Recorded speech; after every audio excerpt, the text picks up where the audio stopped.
কথাটো হৈছে কি ঐক্যবদ্ধ খিলঞ্জীয়া মানুহ ইয়াত একত্ৰিত হৈছে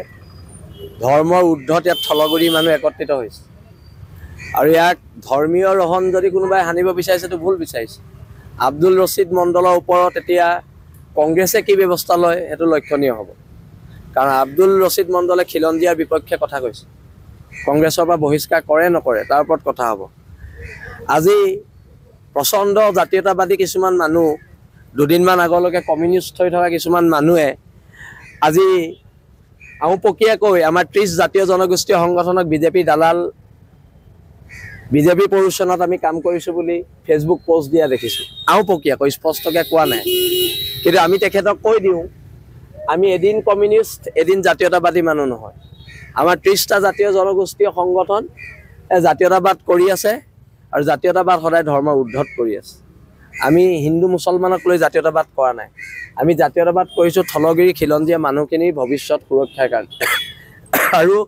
এতিয়া আব্দুল ৰছিদ মণ্ডলে যি হুংকাৰ দিলে সেই হুংকাৰ কাক দিলে সেই হুংকাৰ 30টা জাতীয় জনগোষ্ঠীয় সংগঠনৰ স্বাভিমানক দিলে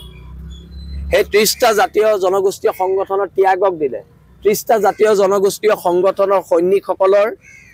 নীতি আদৰ্শক দিলে আৰু সি আজি শিৱসাগৰ 30টা জাতীয় জনগোষ্ঠীয় সংগঠন অসমৰ 30টা জাতীয় জনগোষ্ঠীয় সংগঠনৰ অন্তৰত আঘাত দিছে ইয়াৰ বিৰুদ্ধে প্ৰতিবাদ হ'ব আমি কৈছোঁ যে ইয়াত থকা বহিৰাগত মানুহখিনি উজনি অসম ত্যাগ কৰিব লাগে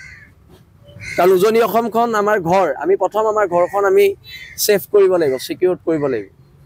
আৰু সেই কাৰণে আমি এটা কথা একদম স্পষ্টকৈ কৈ দিছোঁ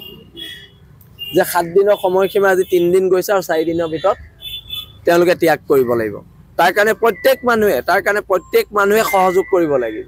প্ৰত্যেক খিলঞ্জীয়া মানুহে হিন্দু হওক কি মুছলমান হওক সকলোৱে সহযোগ কৰিব লাগিব আৰু ইয়াত ধৰ্মীয় মেৰুকৰণ যেটো ৰূপ দিয়া হৈছে ধৰ্মীয় মেৰুকৰণৰ সেই ৰূপটোৰ বিৰুদ্ধে এখন সংগ্ৰাম হৈছে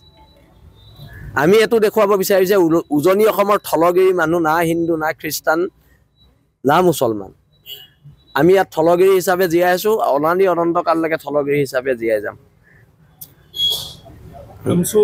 উপদেষ্টা আপোনাৰ ন্যায় যদি ভাবি আছিলো আমচুৰ কৰিলে বুলি ভাবিছিলো কোনোবাই মই এনেকুৱা সংগঠনৰ নাম শুনা নাই আমচুৰ বুলি ভাবিছিলো তাৰ পৰা গম পাইছো আমচু এটা আমচুৰ নে আমচু প্ৰথম হেতু আমি প্ৰথমতে মই গম পাই লওঁ মই ভাবিলো ক'বাত আম কোনোবাই চুৰ কৰি নিলে শিৱসাগৰত মই হেতু ভাবিছিলো তাৰ পৰা এতিয়াহে গম পাইছো আমচু বোলে আমচুৰ হোৱা নাই মই বহুত আমচুৰ হ'ল বুলি ভাবিছিলো চেণ্ট্ৰেল মাৰ্কেটৰ পৰা মই এতিয়া সংগঠনটোনো কি প্ৰথম হেতু মই জানি লওঁ তাৰ পিছত তেওঁলোকৰ ওপৰত আমি ৰিএকচন দিম মাৰ্কেটৰ আমচুৰ হে ন ঠিক আছে হ'ব